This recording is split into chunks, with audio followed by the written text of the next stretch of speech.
This is The Spot, a BYU-Idaho radio production where we talk about what you're talking about at BYU-Idaho. Today's hosts are me, Isabella Salazar, Andy Ordonez, Brogan Houston, with special guest, Bia Matos. The views and opinions of this podcast are not that of BYU-Idaho Radio or the university and are solely the opinions of the hosts. Today, we're talking about TV shows.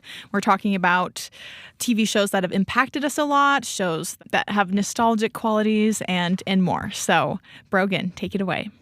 All right, guys. So welcome to the podcast, The Spot. Thanks for joining us, Bia. No problem. And so, today we're going to be talking about, as Isabella mentioned, impactful TV shows, whether they're impactful to us for specific reasons in our lives or cultural significance or just things that we like, although we won't bore you too much with our own personal opinions. But Andy, why don't you start us off? What's something that, what's a show that you really, really like that has some impact on you? A show that I grew up a lot watching that has really impacted me was Family Matters. I don't know if you guys have ever heard that show. You guys probably know more the actor, or not the actor, but the character, Steve Urkel. And he takes part of that show, Family Matters, and it's just pretty much a Full House version-esque, but it's just with a black family. And it talks a lot about how they grew up, their aspects, what they experienced. And I just loved it because it was just something that my brothers and I, we would watch all the time. And you guys that are listening, you can't tell, but the ones that are in the room can. I'm not black, so I don't know if I can relate with them 100%.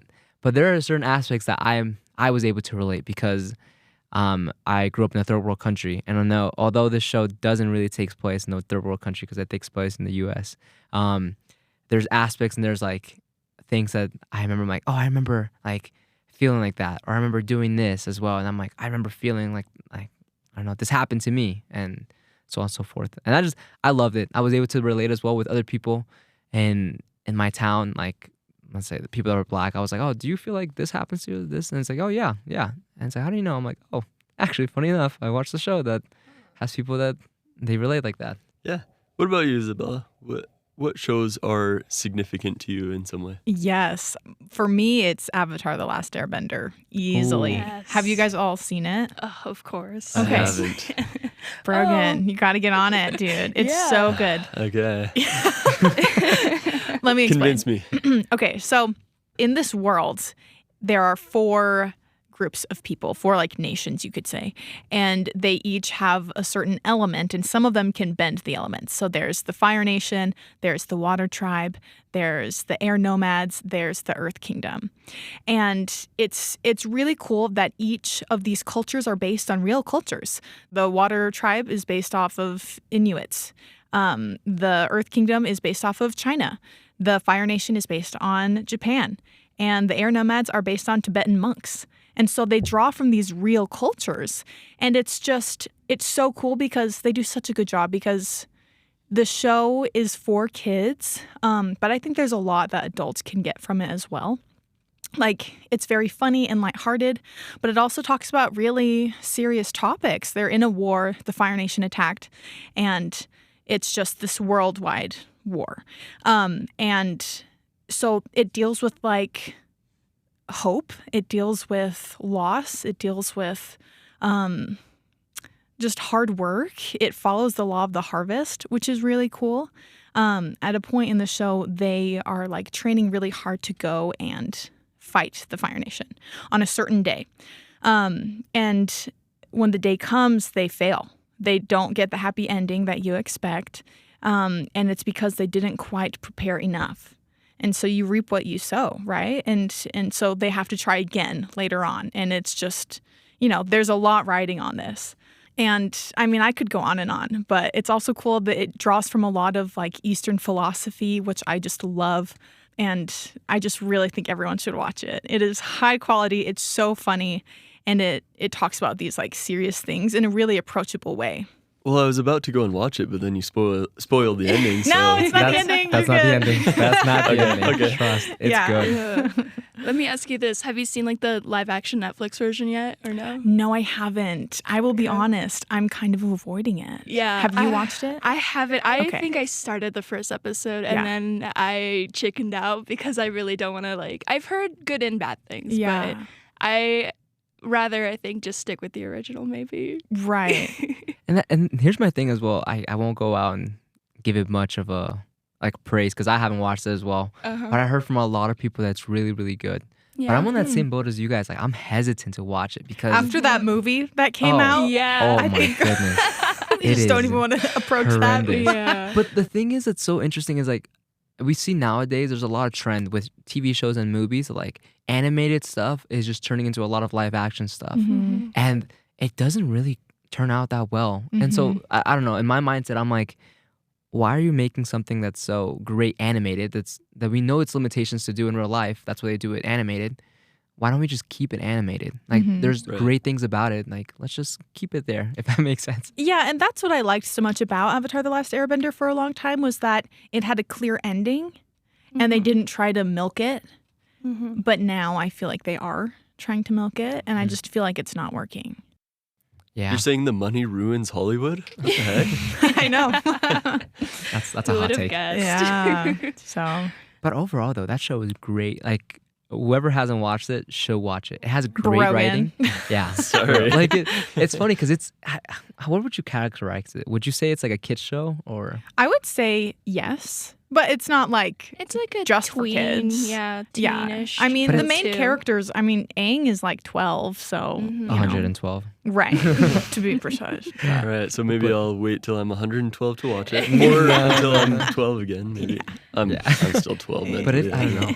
I think it just has such great writing. Like you could watch it as an adult now and you would Oh appreciate yeah, it. I mean, I did. I recently watched it again because we showed my sisters-in-law like the whole show. We watched the whole thing because I'm like, you have to watch this. And there was like a line where Uncle Iroh is talking to Zuko, and he was like, "You're ashamed," and he was like, "No, I'm not. I'm as proud as ever." And he was like, "Pride is not the antidote to shame, but it's the source." And I was like, whoa, Ooh. like that makes sense. Yeah. So even as an adult rewatching it, there are those just like golden pieces that are just like blowing Oh, my yeah. mind all over again. Oh yeah. Mm-hmm. And it has sad, like for a kid show that you would say, quote unquote kid show, it has sad moments. Like when it talks about Uncle Iroh's son dying. Okay, And we're that gonna spoil too episode- much for Brogan, but Well, you find I out in the guess first the couple. show, Yeah. he's dead the whole time. So it's Yeah, okay. you find out pretty instantly, but it's Yeah. like it's a sad episode. I watched it when I was like, I rewatched it when I was like 17 or 18, something like that. I remember vividly watching it. I was in tears. I was like, oh man, this is depressing. But like it has other like I said, great writing such as Zuko. Zuko's character development as a whole is one of the best things I've seen, Oh, high like, ever. quality, so amazing. and it's just Right. like I don't know. That's why I just say like I highly recommend anyone who hasn't watched it to watch it. Okay. Yeah. Yeah. I have to say, for me, Zuko's entire family like relationship is just heartbreaking because the whole thing with his dad and Azula personally is such a great villain. I don't know if you could even really call her that either because I think she's honestly just really misunderstood for most of that entire show. Interesting. Yeah, like the ending when she's, when she has her. her breakdown, Yes. I guess. Yeah, it's. I feel like you can really understand where she's coming from and kind of obviously everything that she's done was for her father's approval, just like Zuko. And so I feel like we should have. I don't know. I would have loved to see like a Azula redemption, just like Zuko has. But you know, Interesting. I don't know. I disagree, but Yeah. we don't have to get into that. All right. Man, So moving on then to another I know topic. we could go on and on, So but I want to bring up something a little more culturally significant than Avatar: The Last Airbender. What are you guys' Bold. takes on The Office? oh my. I felt this one coming actually. Bio, why don't you start us off? Have you ever seen The Office? And because you have, because you're obviously a rational human being. And this is my Wow. first time meeting you, but it seems like you're a rational human being. So obviously you've seen The Office. How culturally significant is it? How much of our culture is based on things that are shown in The Office? It's definitely a really big show. I mean, almost everyone I've ever met has either obviously heard of it or seen it. And personally, when I first saw it because other people around me were like, have you seen this show? Have you seen this show? And I think I was like around in high school time too. So I got into it a little later. But personally, it's one of my favorite shows. I know a lot of people can say it's a little overrated or talked about too much, but I feel like at first, in the first season, you just kind of see all of these strangers who work together. And as you kind of go on, you see and like learn so much more about each character. And it really pulls you in, I feel. You get into the whole mix of like the love relationship between Pam and Jim, and you're cheering for them. And like you want to know what happens with Dwight, even though he's like kind of he's like a lovable villain. Almost, he's just like the really strict guy of The Office, I guess, and you kind of like think he's really silly, but then you kind of fall in love with him too, and that's just one of my favorite things. And obviously, like it's really funny and has all of these jokes, but I think there's also such a great like depth to it a lot of the time too. I don't know. I love The Office. I rewatch it all the time. Mm-hmm. Yeah, the rewatch value on The Office is probably the highest of almost any show out there. Mm-hmm. Like the fact that there's 9 seasons obviously, so you can forget what happened in season 1 by the time you're at season 9, and then you rewatch it again, and then you get to season 9 and you're like, oh, I want to see season 1 again, and you just like keep going through it. Mm-hmm. I don't know. What do you guys think? I love The Office. I'm curious, have any of you seen the UK version though? I have, yeah. Okay, cool. How do you feel like it compares? So it's British humor, which is different. Which Yeah. season 1 of the American one is still the British humor. Yes. Now, I think British humor is not for everybody. But I watched a bit of it growing up because my dad's parents are Scottish, and so my dad grew up watching it, and so then he'd show us like clips from his favorite shows and that kind of thing. And so I like British humor, but it isn't for everybody. Mm-hmm. And so that's why a lot of people like the American version better. What do you guys think? Yeah, I think well, with the British version, it's I feel like with The Office, the US version, they have a lot more like happy endings, whereas in the UK version, it's not that way. It's just generally painful. Yeah. Which is I think what you're talking about. And they didn't produce it for very long. Was it like 2 seasons or something? Yeah, I think it was that only they 2, did? Yeah. something like that. Yeah. Oh wow, I didn't know that. Yeah, but I mean, yeah, I really like The Office. I do prefer the US version, I think. Mhm. And I think a lot of it's because we all know a Michael in our lives. And a Dwight. Maybe a and few. Probably And a a couple few, Kevins. Yeah. So I think that, it's kind of relatable for that reason. And then I think that it has a lot of similarities with Park and Rec, Mhm. but is that how it Parks and Rec. Parks and Rec. Thank you. Yeah. So I've tried watching Parks and Rec and I just couldn't get into it. Maybe it's like a first season thing. You got to get past that. But I feel like a big difference that I really like about The Office is that they have like the straight guy. They have like Jim and Pam who like look into the camera. And it's like you have someone to laugh with at all the craziness. Whereas with Parks and Rec, you don't have that. So I think it's nice feeling like you have someone to kind of share the moments with.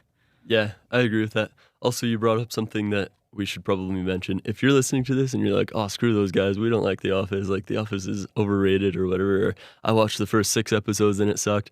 Yeah, the first 6 episodes are British humor, and they're kind of like an acquired taste and everything. Same with Parks and Rec, except not British humor. It's you have to get through the first couple seasons of Parks and Rec. You have to get through the first 1 season of The Office, and once you're through that, then both shows are phenomenal. Like nothing better.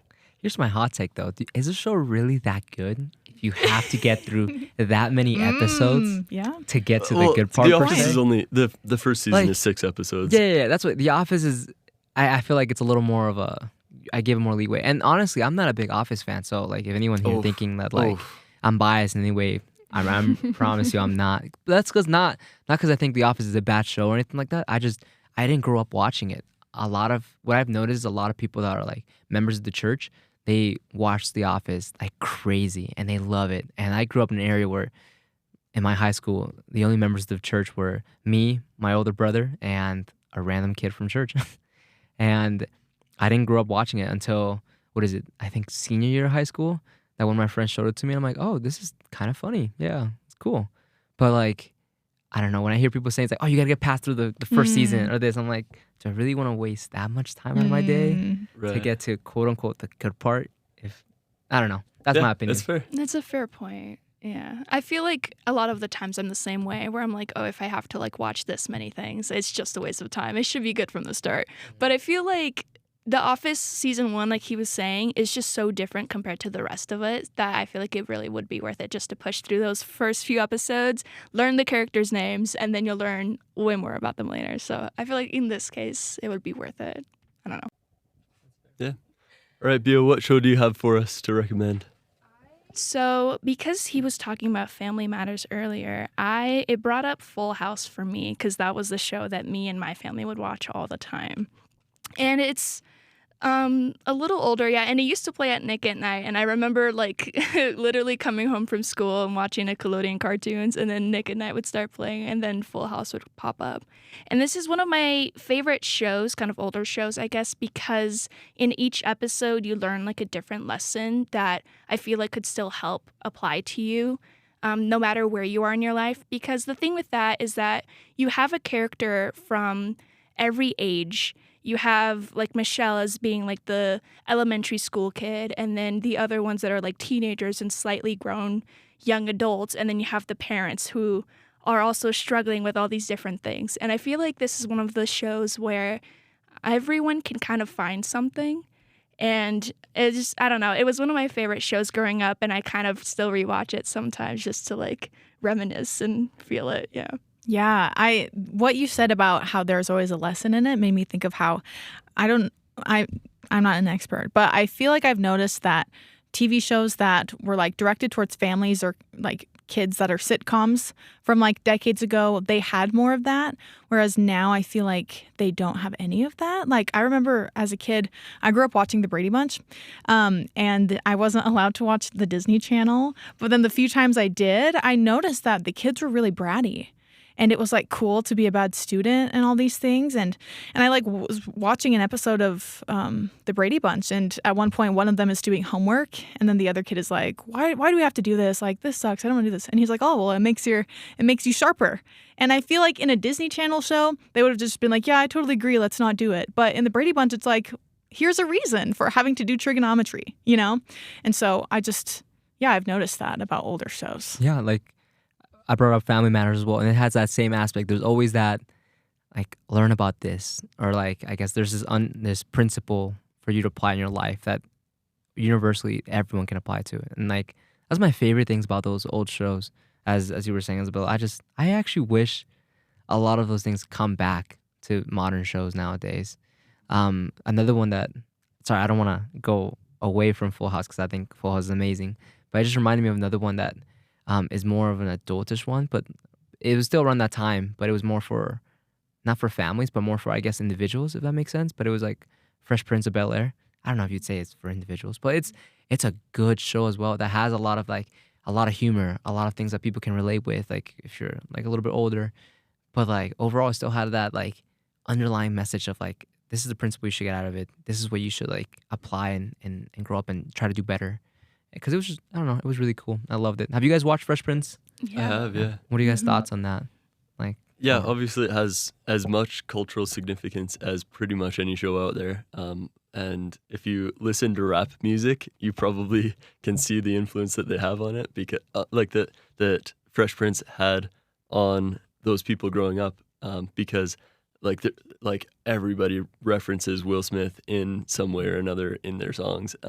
Which is just so cool. Like, he influenced an entire demographic, which is crazy. And then he also influenced people like me who, once again, if you're listening to this, I'm not black either. But he did like that show did have a good influence on me, because it showed that, you know, it really shows that as a teenager, your perspective isn't necessarily the right perspective, because he always had Uncle Phil and everybody else to ground him and to make sure that he was down to earth and make sure that he was still doing the things that he needed to do. And it taught not only, like, it obviously reached an entire demographic better than any other show could, but it also has something for everybody, which is very significant. Yeah. One of my favorite things about that show, too, is kind of the idea of like found family, I guess, because his immediate family is kind of gone and you kind of learn about that throughout the show. But yeah, and every time like Will Smith's character like needs someone, it's always his like uncle and cousins that kind of step up. And I feel like that's just like a really positive message that you can like find family anywhere. But yeah, it's one of my favorite shows as well. I love that one. We kind of have mentioned something over a few different shows, and I want to bring it up a little bit more. So we were talking about like the characters and character development.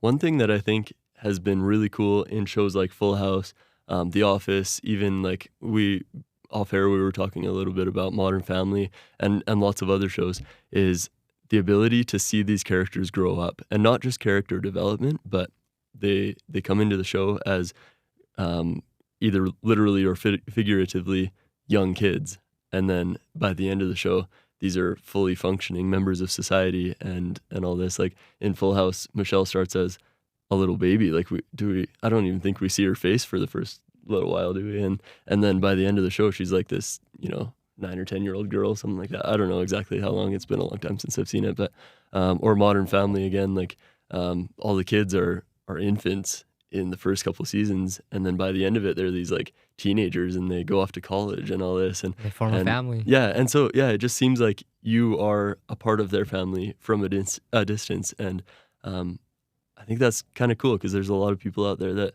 maybe don't have whatever situation it is that's in these various shows, and they can kind of vicariously live through these shows.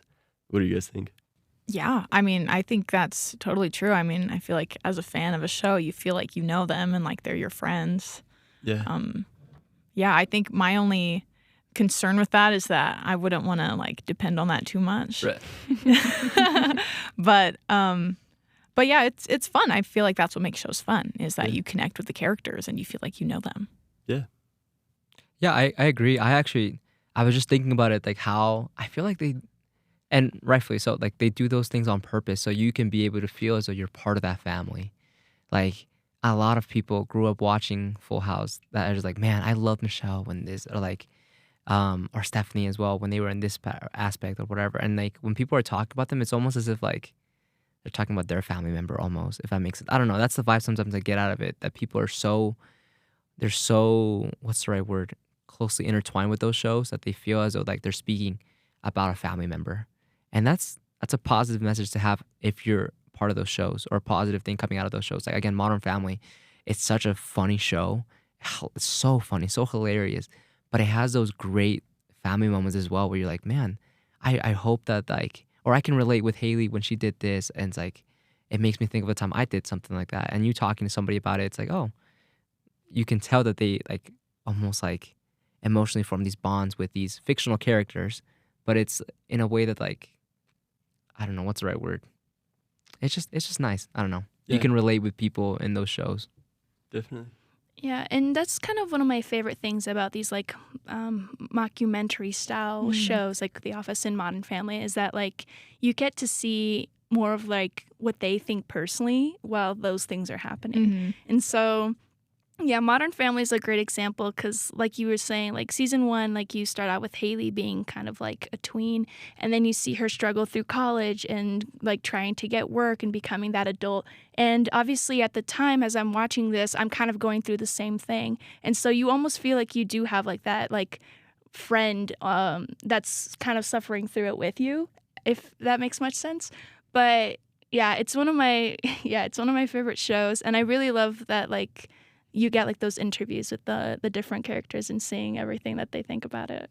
Speaking about that, actually, I just thought about this as we're talking. Do you feel like though, I don't know, I just get a little, I don't want to say discouraged, or like when someone gives me advice when I'm going through a hard time, I'm just kind of sometimes brush it off because I feel like they're giving me advice when they're already at the end of the tunnel of something and I'm kind of going through something. And when I'm watching a show, like let's say for example, Modern Family, when Haley's going through college and she's having a rough like patch in college, like I can be like, oh, she's going through that, literally what I'm going through right now.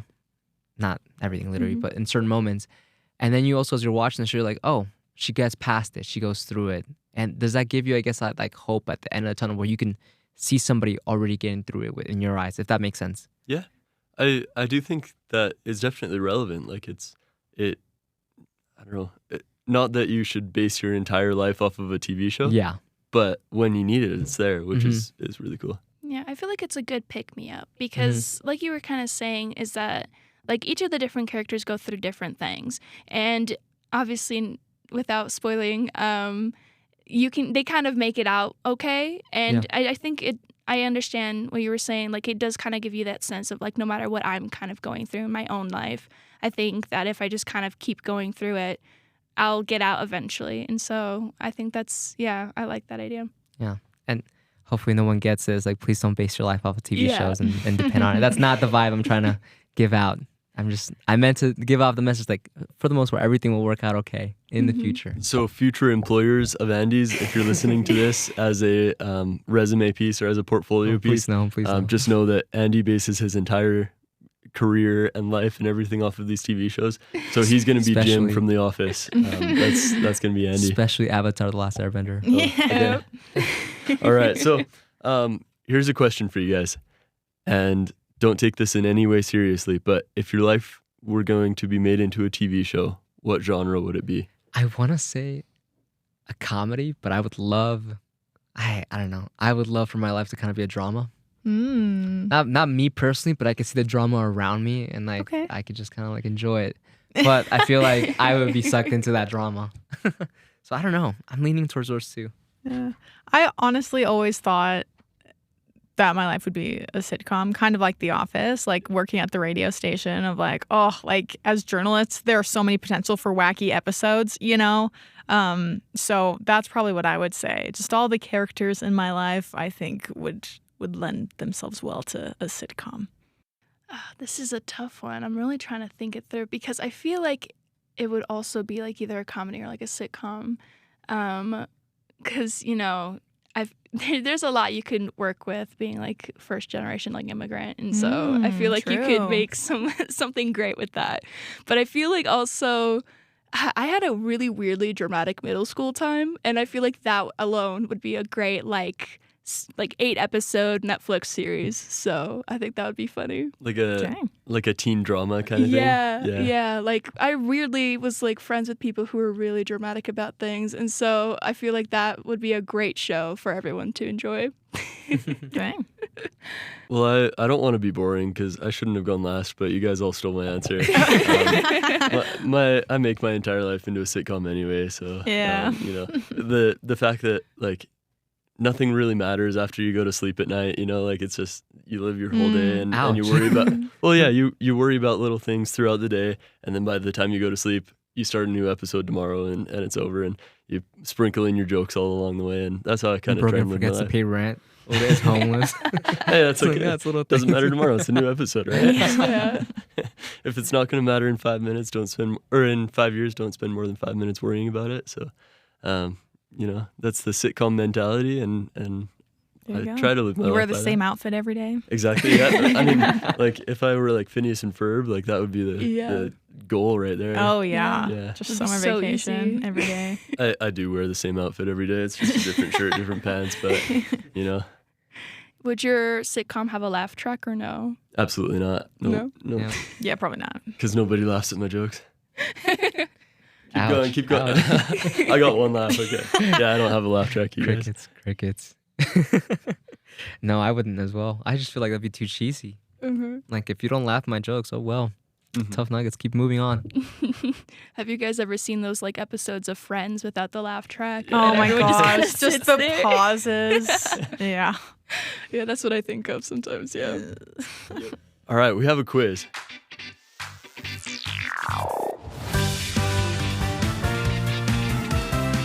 This quiz is thanks to Valeria Coles, and these are about TV shows that we've kind of talked about today.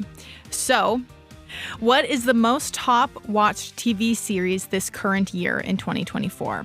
It could be A, The Golden Bachelor, B, MasterChef, C, Real Housewives, or D, Barbie. I'm gonna go with A, Golden Bachelor. Okay. I think it's Barbie, but that's not a TV show. It's a movie. Well, I guess there's a there are TV show. shows too. That's what I was assuming it's a TV show that she's talking about. That Like Life in the Dream House? Is that what it's talking about? Perhaps. I'm gonna go with I that. love one. that Lock show. it in. You say D. I Andy say says A. A. I'll say Housewives. Housewives. Okay. Well, the answer is A, The Golden Bachelor. Good job, Andy. Well, Thank you. Andy is the Nice. Golden Bachelor. He's got the frosted He's tips got almost. the- He's got yeah. the golden, and he's a bachelor. So if you're listening to this, hit him up. His number is 208. Oh. Please don't. Please don't. All right, next question.